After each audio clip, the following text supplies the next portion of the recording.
La comunicación humana, nuestro tema central en el día de hoy. La comunicación humana es la clave del éxito personal y profesional. Paul Meyer. Y seguimos nosotros aquí avanzando en este camino al sol. Nuestra reflexión en este día. Esa frase me recuerda, y la reflexión va por ahí también, pero esa frase me recuerda a una entrevista que le hicieron a este señor, al multimillonario gurú.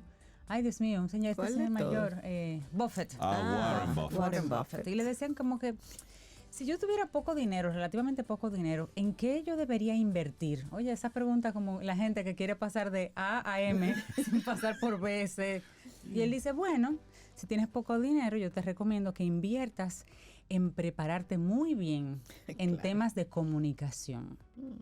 Porque con la comunicación tú vas a poder vender tus proyectos, sentarte a negociar, manejar un equipo. Tienes poco dinero, fórmate y digamos, y fortalece tus habilidades de comunicación. Y por ahí todo lo demás tú lo vas a poder lograr. No, muy buen consejo. Y la persona pensando que le iban a dar la fórmula mágica. Sí, como que invierte en tal sitio.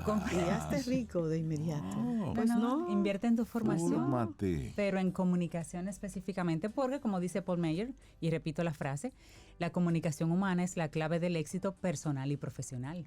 Por ahí comienza todo. Sí, porque mucho dinero en poco cerebro, ya sabemos las consecuencias. Sobre todo debe estar ajustada la comunicación con un cerebro amueblado, como dicen. Sí, eso es importante. Claro. Entonces ahí va nuestra reflexión. Comunícate bien. Pautas de lenguaje para reducir el estigma en salud mental. Así es. Y muchas de las expresiones y frases que utilizamos al hablar de salud mental pueden producir malestar. De hecho, cuando pronunciamos palabras que gravitan en torno al estigma, se produce un efecto nefasto. Y es que sin saberlo podemos alentar a que la persona no pida ayuda cuando más la necesita. El lenguaje basado en el estigma, por ejemplo, está loco o es depresivo, tiene un impacto claro en la disminución de la calidad de vida de los pacientes. Puede definirse como la actitud, creencia y juicio negativo hacia estas personas con características distintivas de salud. Y como vemos, las palabras tienen un poder prácticamente ilimitado, tanto para hacer el bien como para imprimir los pesares más dolorosos. Y una frase de Robin Williams dice: no hay nada más valiente que pedir ayuda cuando uno se siente vulnerable. Y él sabía de eso. Ay, sí. Bueno, ¿cuál es el impacto de emplear un lenguaje con estigma sobre la salud mental? De eso hablamos ahora. Una investigación publicada en la revista Neuropharmacology ha querido analizar este hecho, en el 2021 de hecho. En el contexto sanitario, los profesionales podemos, con nuestro lenguaje, contribuir a reducir el estigma. Parece en contra de toda lógica, pero el uso de tecnicismos y la imposición de etiquetas clínicas complejas, por ejemplo, usted tiene pseudodiesis, nombres así como raros, propiciarían y acrecentarían aún más el estigma. Como nos comunicamos en un contexto sanitario, puede constituir un auténtico vehículo a la cronificación del estigma en salud mental. Es importante que recalquemos que el poder de la palabra es inmenso y sabemos que está relacionado tanto con la aparición de los pensamientos como de las creencias y certezas de los pacientes. En los últimos años nos hemos reforzado por reducir el estigma en múltiples niveles de la salud mental, tanto a nivel particular o individual como institucional. Sin embargo, el peso es persistente y sigue intoxicando el lenguaje cotidiano y científico. Así es, y de acuerdo con un trabajo de la revista especializada Abuso de Sustancias y Rehabilitación, el lenguaje con altas dosis de estigma es uno de los factores que hacen que las personas que necesitan ayuda eviten entrar en contacto con los servicios de salud mental. En el caso concreto del alcohol, la probabilidad de que alguien decida ponerse en manos de un profesional es un 50% inferior en comparación con otros pacientes. Pero esto hay que cambiarlo. Entonces, hablemos de algunas pautas del lenguaje para reducir este estigma en salud mental y lograr comunicarnos mejor si empleamos expresiones y hacemos uso de palabras que sean precisas. Desde un punto de vista científico, podemos acotar y validar la experiencia, tanto emocional como fenomenológica de los pacientes con problemas de salud mental. Utilizar bien el lenguaje tendría un impacto positivo en el trato y en la relación profesional-paciente, impacto que es trasladable a la sociedad en su conjunto, que ese es el objetivo de todo esto.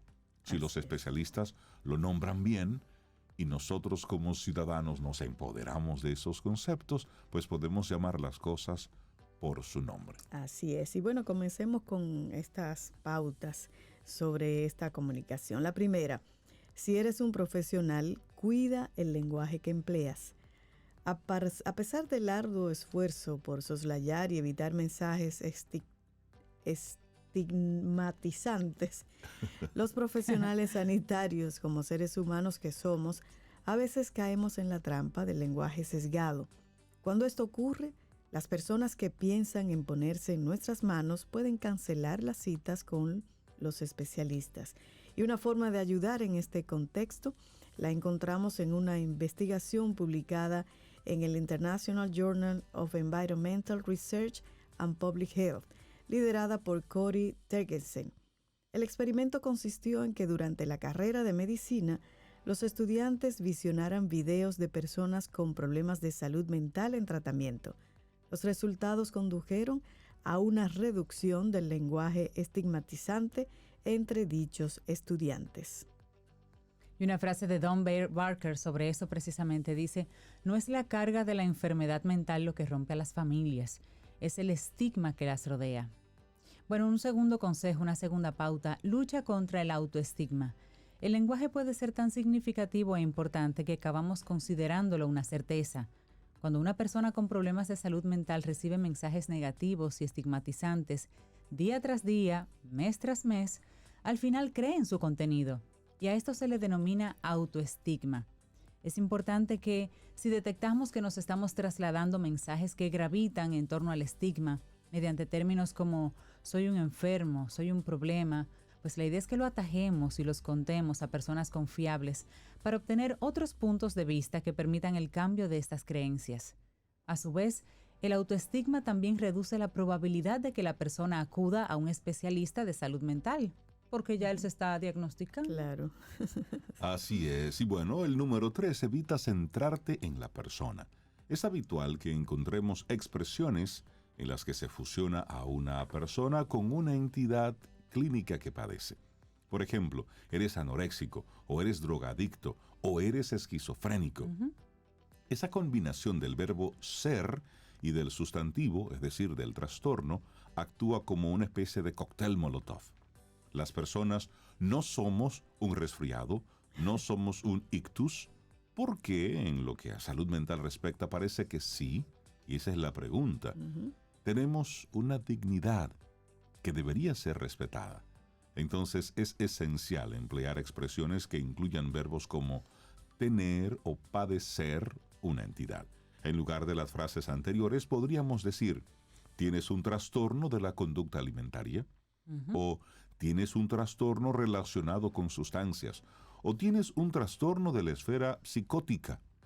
El problema de salud mental dista de ser la única característica de las personas, y mucho menos es la característica que más le define. Así es. Y cuando empleamos bien el lenguaje, este adquiere el poder de dar esperanza o pesar entre los pacientes. En nuestras manos está cuidar las palabras que escogemos con delicadeza, pues la persona que se encuentra delante nuestra está en un momento igualmente delicado. Y finalmente una frase de Confucio: las palabras son el lenguaje del corazón. Así que cuidemos lo que decimos. Bueno, hay una frase que dice que lo que de la boca sale del corazón habla. Del corazón habla, del corazón proviene. Comunícate bien. 3 pautas de lenguaje para reducir el estigma en salud mental. Un escrito del psicólogo Gorka Jiménez Pajares que compartimos aquí hoy en Camino al Sol.